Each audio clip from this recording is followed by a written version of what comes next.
How did the state turn local village leaders into the tools for ruling the forest? A map of Singhbhum district in Jharkhand shows deep forests and rich mines, marking a region where the fight for land rights never quite ended. Writing on 19 July 2026, the reviewer follows a history written by Umar Khalid during his years in prison. The book moves past the idea of tribal communities as isolated groups living outside of history.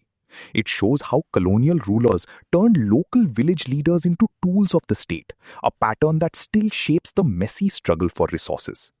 Written by Anand Teltumde in Scroll.in, narrated for Arva. Since Umar Khalid first told me during one of our meetings at Jawaharlal Nehru University that he was working on the history of Adivasis in Singhbhum district for his doctoral thesis, I had looked forward to reading it. Much has happened in the intervening years. He was first vilified, arrested, and prosecuted for his alleged role in the JNU protest meeting over Afzal Guru in 2016, and even survived an armed attack by a fanatic 2 years later. His name also surfaced briefly in the Bhima Koregaon case, though it disappeared when the case was recast as an alleged Maoist conspiracy under the UAPA, leading to the arrest of 16 of us from across the country. A few months after my own incarceration, Khalid himself landed in prison in another politically charged prosecution arising out of the protests against the Citizenship Amendment Act in Delhi, and continues to be in jail, now in his 6th year, without trial. Despite these extraordinary ordeals, he completed his doctoral thesis and, after JNU refused to accept it, secured its submission through judicial intervention. Seeing it finally published as Fractured Communities, Adivasi Histories and the Politics of Power was therefore a source of immense satisfaction. The foreword by Ramachandra Guha and the afterword by Nandini Sundar are fitting tributes to a work of scholarship that combines archival rigor with a deep commitment to the lives and histories of India's most marginalized communities, shunning oversimplification. History is particularly important when we go to it for reasons provided by present times.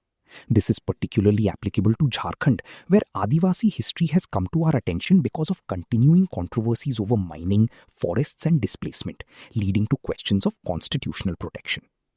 What arose in the colonial past is now part of today's political battles, as is evident from, among others, amendments to the Chota Nagpur Tenancy Act and the Santhal Parganas Tenancy Act.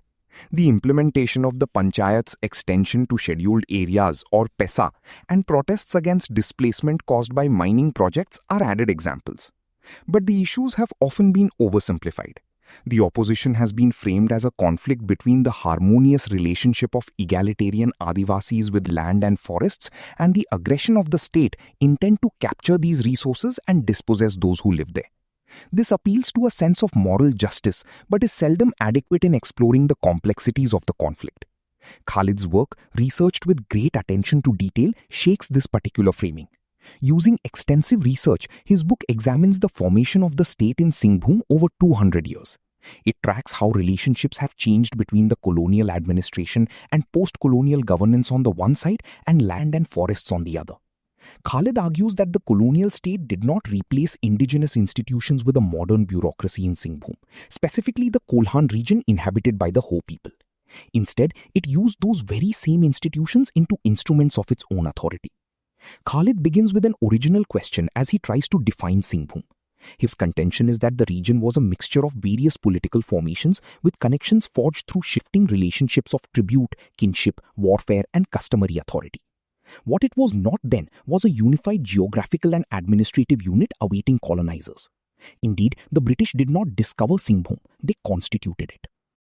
The book dismantles the contention that Adivasi societies are isolated and self-contained, practically living outside time, as it were. This contention presents exceptional governance as a necessary response to primitivity, glossing over the possibility that it is actually a political response to the difficulties of conquest. But Khalid shows that people of the host tribe never occupied a space beyond history. They were part of regional networks of exchange, which meant they negotiated relationships with neighboring polities. In fact, they possessed their own institutions that had evolved through their own historical experience. How hierarchies began. The East India Company's repeated military efforts against Kolhan revealed how far conventional conquest could go.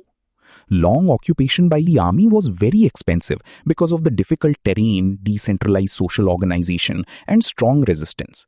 So the colonial administration reconfigured state power. In the existing model, the Manki exercised authority over a cluster of villages, while the Munda as village headman. This configuration was absorbed into the colonial administrative structure. Their customary functions were expanded to include revenue collection, maintenance of order, and implementation of government directives. And their authority now came from official recognition, written regulations, and administrative accountability. It no longer flowed from the community. Many historians said that tribal communities acquired internal hierarchies only because of colonial intervention.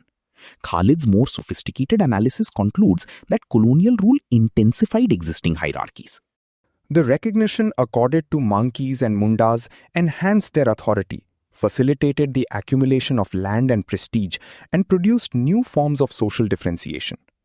Colonial domination operated by changing relations among the ruled, the present through the past. What we learn is that even beyond Singhbhum, the modern state rarely encounters societies as blank slates. They inherit complex formations which they have to manipulate to create stable mechanisms of political rule.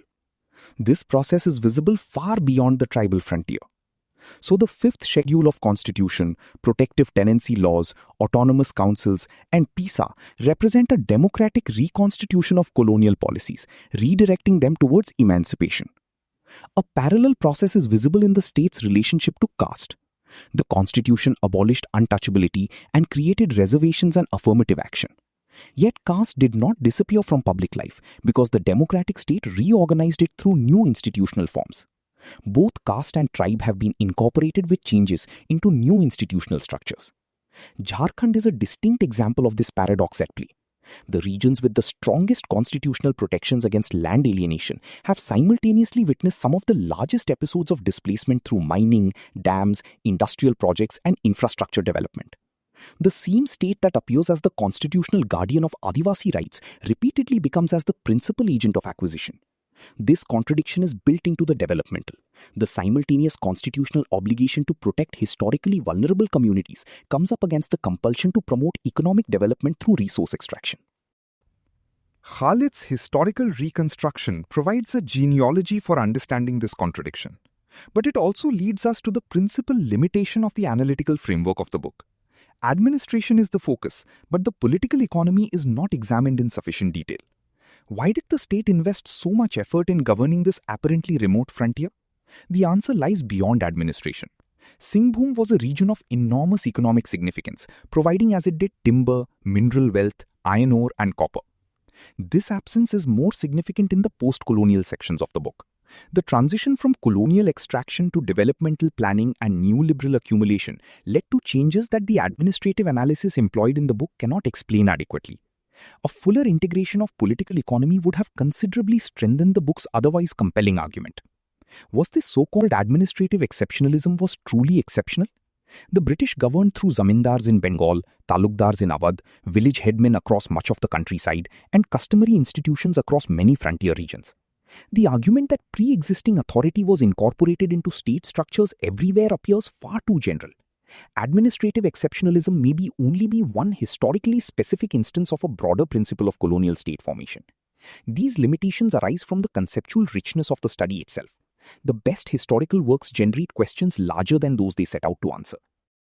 Khalid equips the reader with a richer vocabulary for understanding the tensions that continue to shape post-colonial India, between constitutional protection and developmental dispossession, between equal citizenship and differentiated governance, between the democratic aspiration to overcome inherited hierarchy and the institutional reality that such hierarchies are more often reorganized than abolished. Fractured Communities, Adivasi Histories and the Politics of Power, Umar Khalid, Juggernaut.